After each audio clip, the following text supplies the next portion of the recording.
जेव्हा श्वेताईकडे करतो तेव्हा सगळे जे दोष आहेत ते खाली ओढून घेतले जातात.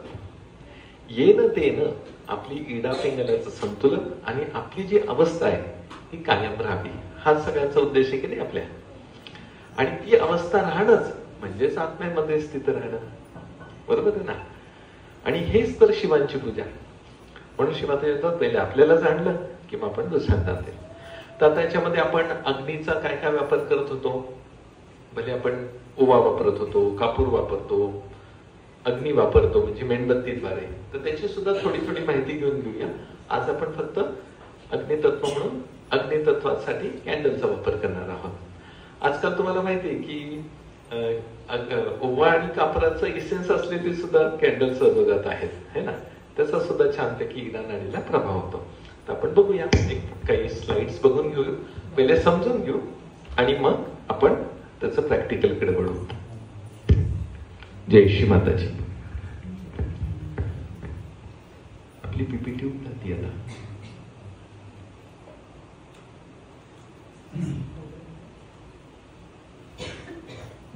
मगाशी दाखवलं होतं ना. बरं, कोची बोलला, कोची.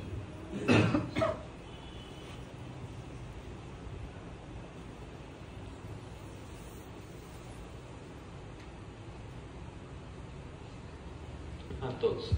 आणि मंत्रास ड्युरिंग कॅन्डलिंग आणि पीपीटी ह्याच्यातच आहे बघा, खाली तिसरी. हा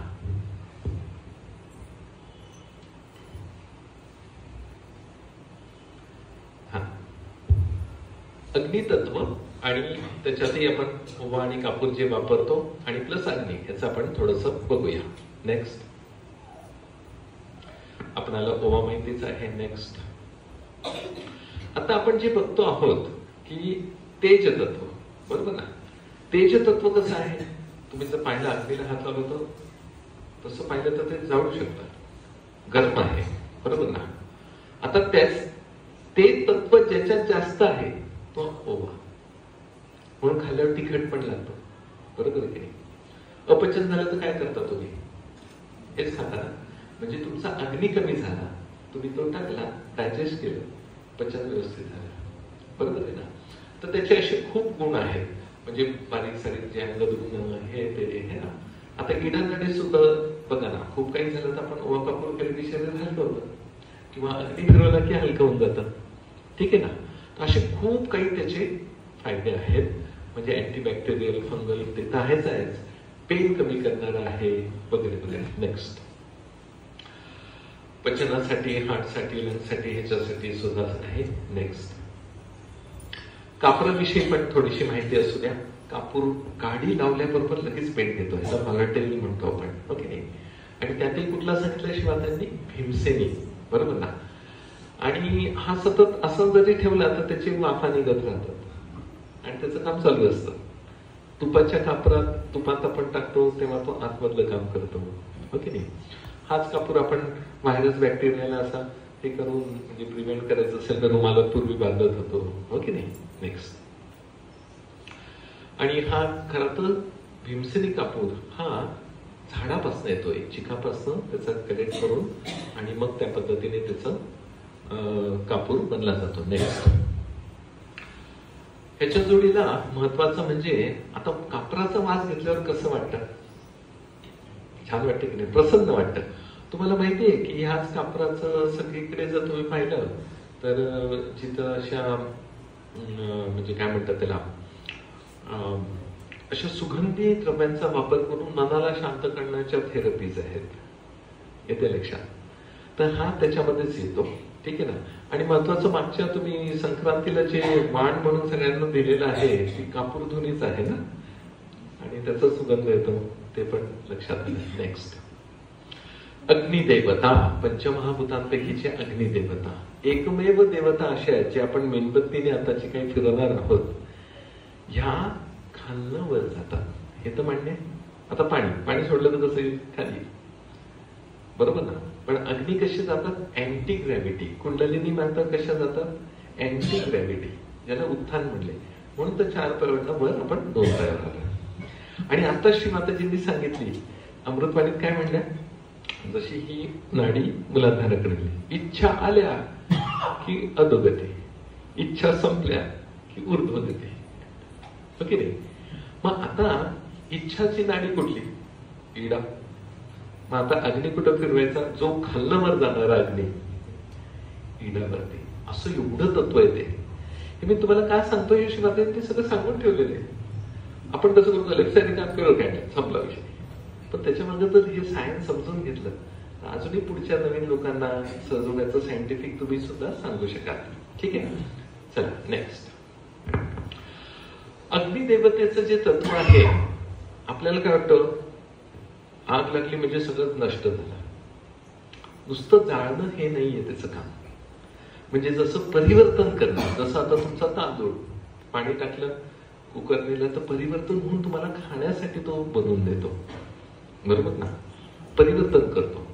आता हेच कागदाला लावलं तर कागद जळून जाईल, पण त्याच कागदावर जेव्हा आपण काहीतरी लिहितो जे आपल्याला त्रासदायक आहे आणि मग जाळतो, तेव्हा निश्चित तो त्रासही गेलेला असतो. हो की नाही? चला, ज्याला आपण पेपर बर्निंग पण म्हणतो. हो की नाही? चला, आता अग्नीला इथे कम्पॅशन पण म्हणलेलं आहे. म्हणजे आता थंडी खूप वाढली आहे, थोडं जरा आणि फिरवला हात तर कसं वाटतं? छानच वाटतं ना. कम्पॅशन ते पण आहे त्या अग्नीकडं. ठीक ना? आणि सेन्सिटिव्ह टू गॉड्स विल म्हणजे काय? कबीराची एक अमृतवाणीमध्ये सांगितलेलं आहे, अग्नी सब कुछ जानती है. म्हणजे तुम्ही जेव्हा मेणबत्ती तर ठेवताल ना, तुम्ही नका सांगू चक्र हे मग ते करतो ना, असं ते ते. तुम्ही थांबा, तुम्ही निर्विचार फक्त बघा. अग्नीला माहिती तुमचं काय करायचंय. म्हणजे श्रीमात्यांच्या समोर जो काही दिवा असेल किंवा जेव्हा तुम्ही बसता तेव्हा तो अग्नी प्रकाशित होतो. अग्नीला तर प्रकाश आहेच, पण अग्नी प्रकाशित होतो आणि मग तुमचा जो काही तिथला प्रॉब्लेम आहे कुठल्याही लेवलचा असेल, इडा नाडीच्या चक्रातला, तो नष्ट होतो आणि तिथं संतुलन एस्टॅब्लिश व्हायला सुरुवात होते.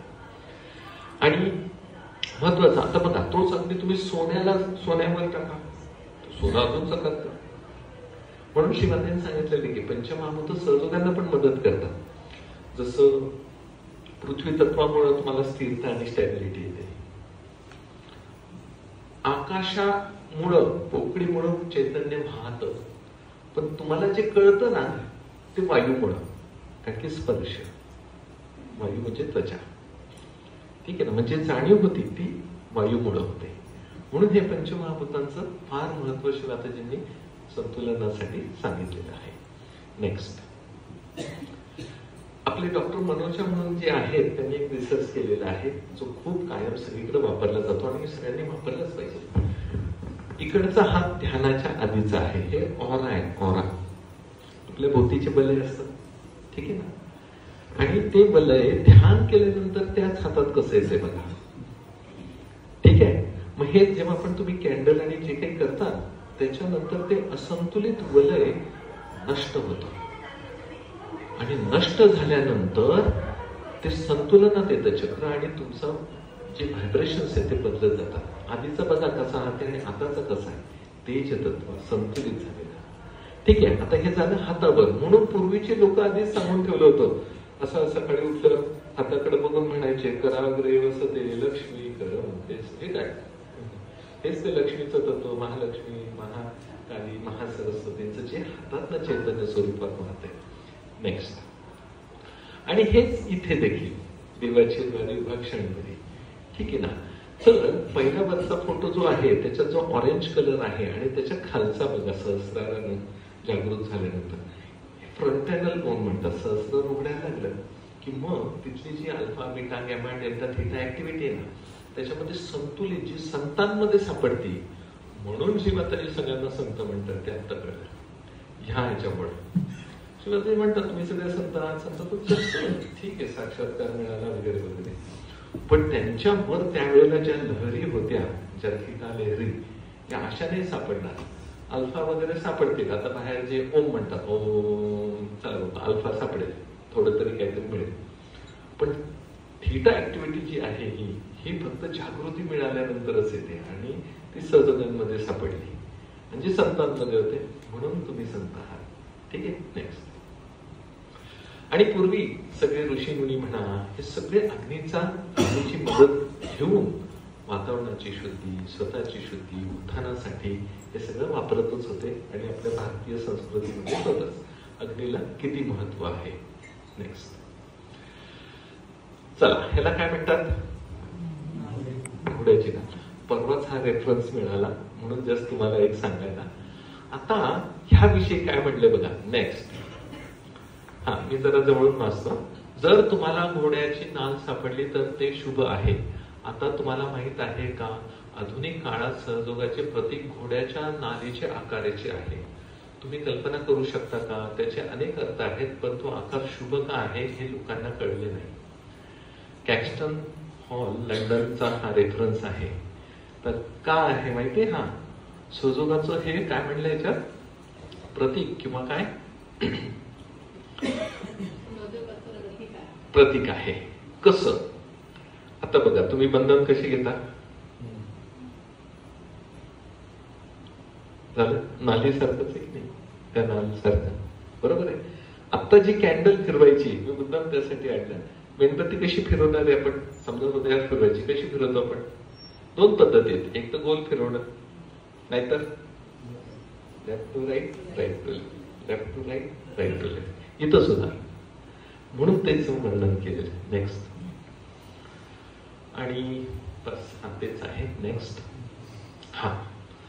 आता आपण पृथ्वीला गोल म्हणतो की नाही? गोल आहे का? गोल आहे का? गोल अंडाकृती म्हणलं जातं, म्हणून शेजारी अंड पण दाखवले तुम्हाला कळण्यासाठी. ठीक आहे ना? त्याला पॅराबोलिक म्हणतात. म्हणून त्यांनी वर्णन केले, व्हायब्रेशन्स आर पॅराबोलिक. ठीक आहे ना? म्हणून हे जे आपण असं करतो ना, फार महत्वाचं आहे. आता मी मगाशी पाहिलं, कुठून गेलं कळलंच नाही, चाललंय. तर ते फार महत्वाचं आहे. म्हणून आता जी मेणबत्ती फिरवायची ना, अशी पॅराबोलिक येते. कुठलंही चक्र घ्या आणि मग ते वर्कआउट होणार आहे. आणि हे तुम्हीच बघणार, तुमची अवस्था, तुमच्या हातावरची स्थिती आणि ती कलाची सामिलतेची पण असेल, म्हणजे सगळ्यांचाच एक क्लिअरच होईल. नेक्स्ट,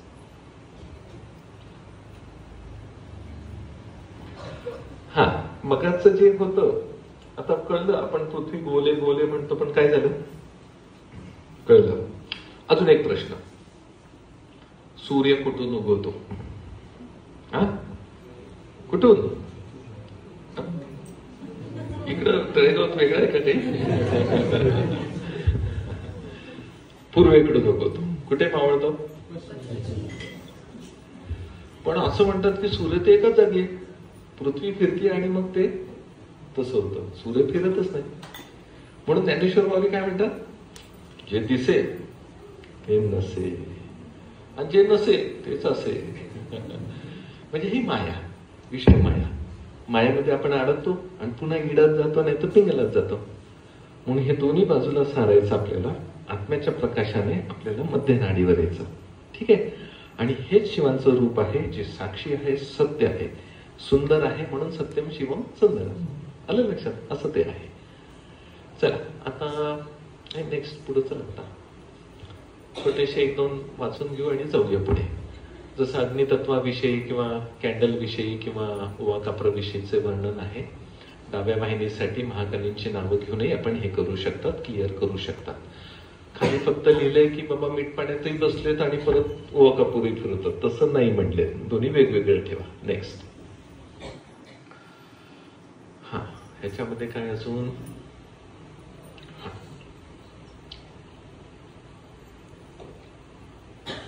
ठीक आहे. नेक्स्ट, स्वहा, हे पण महत्वाचं आहे. आता बघा, आपल्या पोटातला अग्नी, आधी म्हणायचं ना उदर भरण नो, हे जाणी जे पोटात सुद्धा यज्ञ कर्म आहे. आणि तो अग्नी जर संतुलित राहिला तर तुमचं सगळं संतुलित राहू शकतं. ठीक आहे ना? म्हणून सगळेजण बाहेर काय म्हणतात, पोट बिघडले तर आरोग्य बिघडते, पोट बिघडलं तर आरोग्य बिघडते. सगळं ह्याच्यावर आहे. रोगा हा सर्वेपी मंदाग्नो, अग्नी मंद झाला की रोग वाढले. आयुर्वेदाचं एकच वाक्य. ठीक आहे? चला नेक्स्ट, हा एक दिवा येथे ठेवला आहे. आता याला आग लागली आहे. हे प्रकाश पासून आहे. तुम्ही म्हणू शकता अशी अग्नी घटकापासून. जर तुम्ही लक्षात तुम्ही साक्षात आत्मा असाल तर याकडे हात ठेवून तो जागृत केला जाऊ शकतो. हे जागृत करून तुम्ही ते आजूबाजूच्या नकारात्मक शक्तीला जाळून टाकू शकता. म्हणजे आता आपण जे काही करणार आहोत तरी फक्त आपलं नाहीये आता, तर तुम्ही आजूबाजूचंही जे काही असेल, जिथं सजोबाला प्रचारासाठी कमी पडत असेल, काही पण असेल, ते सुद्धा ह्याच्या जोडीला जळू शकतं. फक्त त्या समोरच्या अग्नीमुळे, जो काही तुम्ही आता दिवा असेल किंवा कॅन्डल असेल. नेक्स्ट.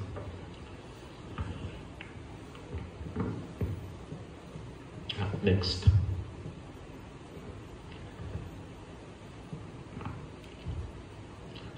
अग्नीचा अजून एक महत्वाचा जो रेफरन्स आहे की अग्नी हा जळाल्यानंतर जसं सोन्याला अजून झळाळी आणतो, तर आपल्यामध्ये सुद्धा जी निगेटिव्हिटी आहे, जडत्व आहे, अंधार आहे. आता बघा, इथं अंधार आहे का? 1 मिनिटात लाईट बंद करायला लगेच दाखवतो आहे का नाही, हो की नाही? म्हणजे तुम्ही आता ते तळ्यात मळ्यात सारखं आहे, तळ्यात खेळतो आपण, कधी मळ्यात राहतो, तसं ते इडा पिंजरा आणि मध्यनाडी आहे, ठीक आहे ना? म्हणून अग्नीची मदत घेऊन तुम्ही तुमचं जे आत्म्याचा जो प्रकाश आहे तो तसाच तजेल ठेवू शकता. इतकं त्याचं वर्णन आहे. आणि म्हणून ज्योतसे ज्योत जलाया करो, प्रेम की गंगा बहाया करो गाणं ऐकलंय ना, तर इतकी ज्योत अपेक्षित आहे आणि त्याचं ह्या ज्योतिषी कम्पेअर केलेलं आहे, अग्निशी त्याचं प्रतिनिधी. नेक्स्ट. जाऊया पुढे आता अजून. आता आपण प्रॅक्टिकलकडे बोलूया. नेक्स्ट. चला, आता तुम्ही मंत्रास ड्युरिंग कॅन्डलिंग हा फोल्डर उघडा. सगळ्यांना कॅन्डल दिल्यात? बर, इथंच बसल्या बसल्या पहिले देऊन घ्या.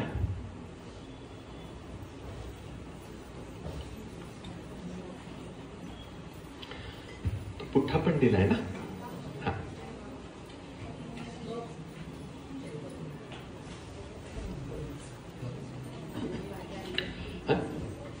बरं बरं बरं, वाटी पण चालेल. हो हो. तर आता पहिलं आपण काय करू, थोडंसं कॅन्डलिंग करून घेऊ आणि त्यानंतर शिवतत्वाचे पण एक 3-4 छोट्या छोट्या क्लिप्स आहेत, त्याने आपलं